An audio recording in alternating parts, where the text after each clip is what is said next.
menggores masa, dan menyimpan makna tersirat. Saatnya kita kembali menengok warisan kekayaan Nusantara dari para leluhur. Salah satu warisan leluhur yang masih terjaga sampai saat ini dapat kita saksikan di kota Sengkang, sebuah kota di Kabupaten Wajo, Sulawesi Selatan.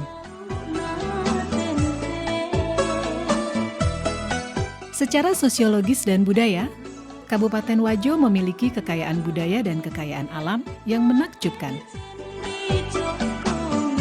Di daerah ini ada Danau Tempe yang dikenal sebagai penghasil ikan air tawar.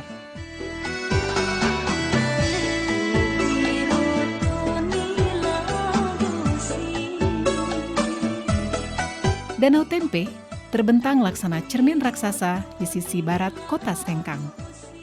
Danau ini memiliki pesona alam yang elok dan unik. Perkampungan nelayan tradisional bernuansa Bugis berjajar sepanjang tepian danau. Berjarak 2 km arah timur kota Sengkang, dekat Danau Lampulung, terdapat kampung adat Attakae. Di sana terdapat bangunan duplikat rumah adat Wajo. Salah satu di antaranya yang terbesar adalah Seo Raja atau Istana Raja Latenri Bali.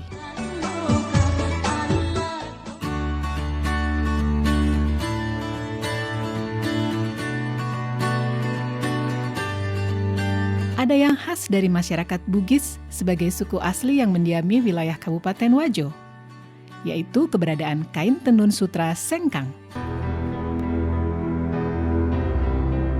Menurut cerita turun-temurun dan beberapa literatur, kain tenun sutra Sengkang telah ada sejak ratusan tahun silam.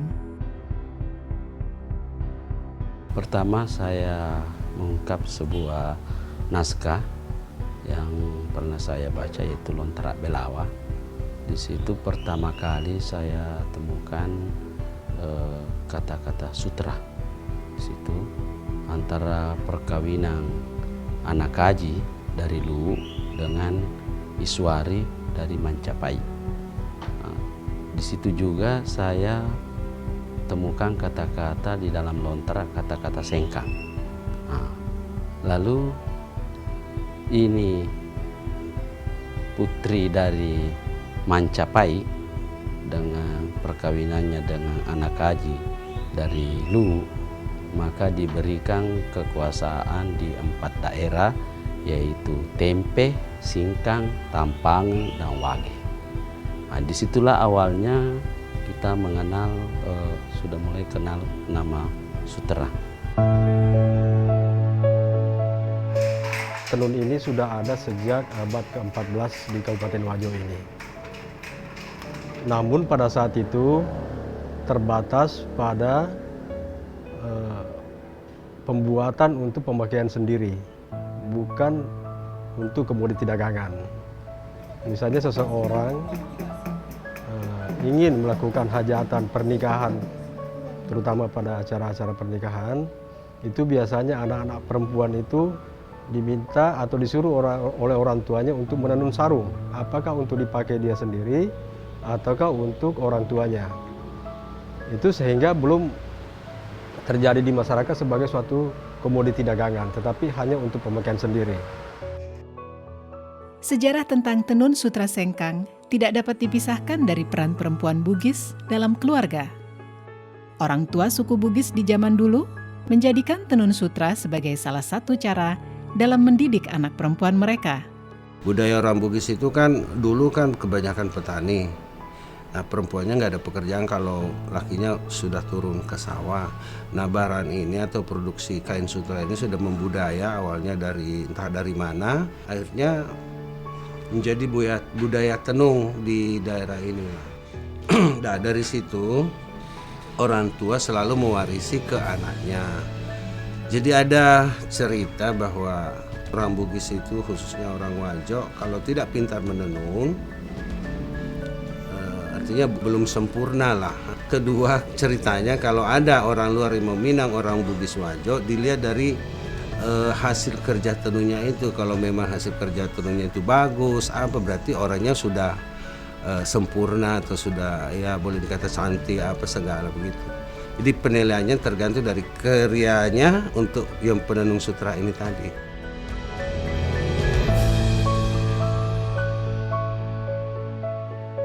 Salah satu cara untuk mendidik anak-anak perempuan zaman dulu agar supaya perempuan-perempuan ini bisa menjaga diri, terhindar daripada hal-hal negatif, sehingga lebih banyak dianjurkan atau disuruh oleh orang tuanya untuk tinggal di rumah untuk menenun. Nah, sehingga akhirnya menjadi suatu tradisi dan budaya pada masyarakat Bugis, khususnya di Kabupaten Wajo ini, setiap anak perempuan harus pandai menenun. Dalam bahasa lokal, yaitu Bugis, sutra disebut dengan sabbe. Menengok ke masa yang lalu, aktivitas masyarakat Wajo dalam mengelola sutra sudah dilakukan secara turun-temurun, baik dalam skala industri rumah tangga maupun industri menengah.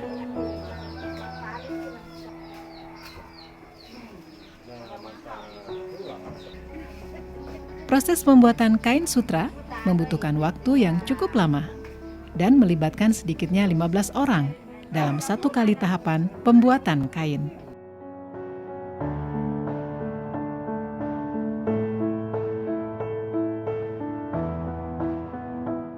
Sebelum menjadi benang sutra, ada proses yang cukup panjang yang dimulai dari peternakan ulat sutra.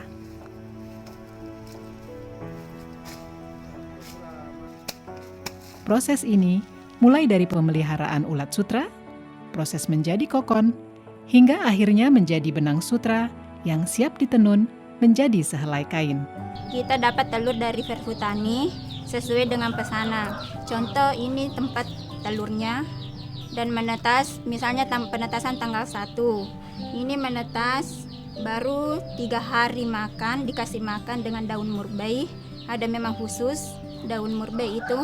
Baru 3 hari makan, baru ada instar pertama. Artinya tidur. Instar pertama itu 2 kali 24 jam. Ulatnya tidur itu tidak makan. Baru setelah instar pertama, makan lagi selama 2 hari. Masuk instar 2. Begitu seterusnya sampai instar 4. Ini sudah masuk instar 5. Artinya ini masuk untuk proses pengokonan. Tinggal 3 hari proses pengokonan. Dia akan membungkus dirinya jadi kepompong. Itu seratnya, dia mengeluarkan air liur dari mulutnya, bikin bundaran untuk membungkus dirinya. Dan bundaran itulah disebut kokon, dan itulah yang menjadi sutra.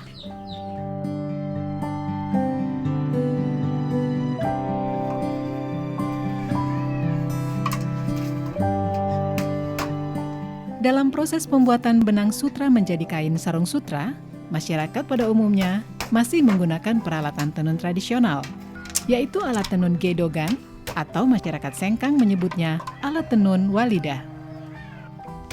Ini alat tenunan gedogan, satu setnya.